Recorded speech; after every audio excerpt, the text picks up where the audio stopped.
34वां अध्याय सुदर्शन और शंखचूड़ का उद्धार से सुखदेव जी कहते हैं, परीक्षित, एक बार नंद बाबा आदि गोपों ने शिवरात्रि के अवसर पर बड़ी उत्सुकता, कुतूहलता और आनंद से भरकर बैलों से जुती हुई गाड़ियों पर सवार होकर अंबिका वन की यात्रा की। राजन, वहाँ उन लोगों ने सरस्वती नदी में स्नान किया और सर्वांतर्यामी पशुपति भगवान श्री शंकर जी का तथा भगवती अम्बा जी का बड़ी भक्ति से अनेक प्रकार की सामग्रियों के द्वारा पूजन किया। वहाँ उन्होंने आदरपूर्वक गौए, सोना, वस्त्र, मधु और मधुर अन्न ब्राह्मणों को दिए तथा उनको खिलाया पिलाया। वे केवल यही चाहते थे कि उससे देवादिदेव भगवान शंकर हम पर प्रसन्न हो।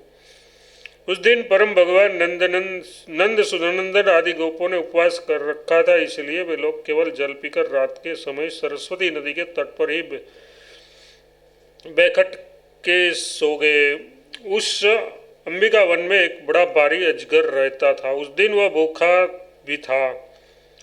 देवस वह उधर ही आ निकला और उसने सोए हुए नंद जी को पकड़ लिया। अजगर के पकड़ लेने पर नंदराज जी चिल्लाने लगे, बेटा कृष्ण कृष्ण, दौड़ो दौड़ो, देखो बेटा, ये अजगर मुझे निगल रहा है।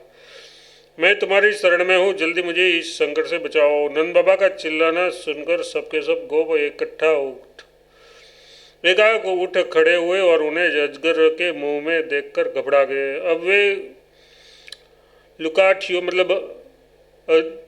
अधजली लकड़ियों से उस अजगर को मारने लगे, किंतु लुकाठियों से मारे जाने और जलाने पर भी अजगर ने नंद बाबा को छोड़ा नहीं। इतने में ही भक्त वत्सल भगवान श्री कृष्ण ने वहां पहुंचकर अपने चरणों से उस अजगर को छू दिया। भगवान के श्री चरणों का स्पर्श होते ही अजगर के सारे अशुभ भस्म हो गए और वह उसी क्षण अजगर का शरीर छोड़कर विद्याधरा चित्त सर्वांग सुंदर रूपवान बन गया। उस पुरुष के शरीर से दिव्य ज्योति निकल रही थी। वह सोने के हार पहने हुए था और जब वह प्रणाम करके हाथ जोड़कर भगवान के सामने खड़ा हो गया, तब उन्होंने उससे पूछा, तुम कौन हो? तुम्हारे अंग अंग से सुंदरता फूटी पड़ती है। तुम देखने में बड़े अद्भुत जान पड़ते हो। तुम्हें ये अत्यंत निंदनीय अजगर योनि क्यों प्राप्त हुई थी? अवश्य ही तुमने विवश होकर इसमें आना पड़ा होगा। अजगर के शरीर से निकला हुआ पुरुष बोला, भगवान, मैं पहले एक विद्याधर था। मेरा नाम था सुदर्शन। मेरे पास सौंदर्य तो था ही, लक्ष्मी भी बहुत थी। इसमें मैं विमान पर चढ़कर यहाँ से वहाँ घूमता रहता था। एक दिन मैंने अंगीरा गोत्र के कुरूप ऋषियों को देखा। अपने सौंदर्य के घमंड से मैंने उसकी हंसी उड़ाई। मेरे इस अपराध से कुपित होकर उन लोगों ने मुझे अजगर योनि में आ जाने का शाप दे दिया। ये मेरे पापों का ही फल था। उन कृपालु ऋषियों ने अनुग्रह के लिए ही मुझे शाप दिया था, क्योंकि ये उसी का प्रभाव है कि आज चराचर के गुरु स्वयं आपने अपने चरण कमलों से मेरा स्पर्श किया है। इससे मेरे सारे अशुभ नष्ट हो गए। समस्त पापों का नाश करने वाले प्रभु, जो लोग जन्म मृत्यु रूप संसार से भयभीत होकर आपके चरणों की शरण ग्रहण करते हैं, उन्हें आप समस्त भयों से मुक्त कर देते हैं। अब मैं आपके श्री चरणों के स्पर्श से शाप से मुक्त छूट गया हूँ और अपने लोक में जाने की अनुमति चाहता हूँ। भक्त वत्सल महायोगेश्वर पुरुषोत्तम, मैं आपकी शरण में हूँ। इंद्रादि समस्त लोकेश्वरों के परमेश्वर स्वयं प्रकाश परमात्मन, मुझे आज्ञा दीजिए। अपने स्वरूप में नित्य निरंतर एक रस रहने वाले अच्युत, आपके दर्शन मात्र से मैं ब्राह्मणों के शाप से मुक्त हो गया। ये कोई आश्चर्य की बात नहीं है, क्योंकि जो पुरुष आपके नामों का उच्चारण करता है वह अपने आप को और समस्त श्रोताओं को भी तुरंत पवित्र कर देता है। फिर मुझे तो आपके स्वयं अपने चरण कमलों के स्पर्श किया है, तब भला मेरी मुक्ति में क्या संदेह हो सकता है। इस प्रकार सुदर्शन ने भगवान श्री कृष्ण से विनती की, परिक्रमा की और प्रणाम किया। फिर उसने आज्ञा लेकर वह अपने लोक में चला गया और नंद बाबा इस भारी संकट से छूट गए। राजन, जब ब्रजवासियों ने भगवान श्री कृष्ण का यह अद्भुत प्रभाव देखा, तब उन्हें बड़ा विस्मय हुआ। उस लोगों ने उस क्षेत्र में जो नियम ले रखे थे उसका पूर्ण करके वे बड़े आदर और प्रेम से श्री कृष्ण की उस लीला का गान करते हुए पुनः व्रज में लौट आए। एक दिन की बात है, अलौकिक कर्म करने वाले भगवान श्री कृष्ण और बलराम जी रात्रि के समय वन में गोपियों के साथ विहार कर रहे थे।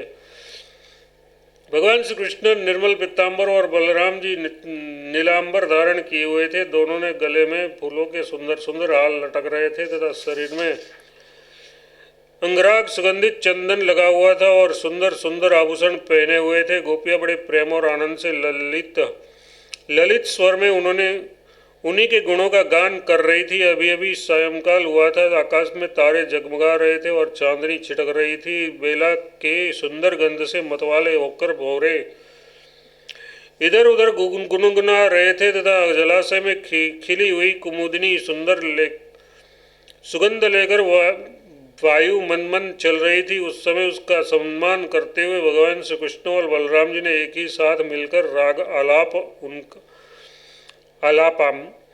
उनका राग आरोह अवरोह स्वर के चढ़ाव उतार से बहुत ही सुंदर लग रहा था। वह जगत के समस्त प्राणियों के मन और कानों को आनंद से भर देने वाला था। उनका वह गान सुनकर गोपियां मोहित हो गई। परीक्षित, उन्हें अपने शरीर की भी सुधि नहीं रही कि वे उस पर से खिसकते हुए वस्त्रों और चोटियों से बिखरते हुए पुष्पों को संभाल सके। जिस समय बलराम और श्याम दोनों भाई इस प्रकार स्वच्छंद विहार कर रहे थे और उन्मत्त की भांति गा रहे थे उसी समय वहां शंखचूड़ नामक एक यक्ष आया। वह कुबेर का अनुचर था। परीक्षित, दोनों भाइयों के देखते देखते वह उन गोपियों को लेकर बैखट के उत्तर की ओर भाग चला, जिसके एकमात्र स्वामी भगवान श्री कृष्ण ही है। वे गोपियां उस समय रो रो कर चिल्लाने लगी। दोनों भाइयों ने देखा कि जैसे कोई डाकू गौओं को लुटे ले जा रहा है, वैसे ही वो यक्ष हमारी प्रेयसियों को ले जा रहा है। और वे हा कृष्ण हा राम पुकार कर रो पीट रही थी। उसी समय दोनों भाई उसकी ओर दौड़ पड़े। डरो मत इस प्रकार अभय वाणी कहते हुए हाथ में साल का वृक्ष लेकर बड़े वेग से क्षण भर में ही उन नीच यक्ष के पास पहुंच गए। यक्ष ने देखा कि काल और मृत्यु के समान ये दोनों भाई मेरे पास आ पहुंचे, तब वह मूढ़ घबरा गया। उसने गोपियों को वहीं छोड़ दिया, स्वयं प्राण बचाने के लिए भागा। तब स्त्रियों की रक्षा करने के लिए बलराम जी तो वहीं खड़े रह गए, परंतु भगवान श्री कृष्ण जहाँ जहाँ वह भागकर गया उसके पीछे पीछे दौड़ते गए। वे चाहते थे कि उसके सिर की चूड़ामणि निकाल ले। कुछ ही दूर जाने पर भगवान ने उसे पकड़ लिया और उस दुष्ट के सिर पर कसकर एक घुसा जमाया और चूड़ामणि के साथ उसका सिर भी धड़ से अलग कर दिया। इस प्रकार भगवान श्री कृष्ण ने चूड़ामणि को मारकर शंखचूड़ को मारकर और वह चमकीली मणि लेकर लौट आए तथा वो सब गोपियों के सामने ही उन्हें बड़े प्रेम से वह मणि बड़े भाई श्री बलराम जी को दे दी।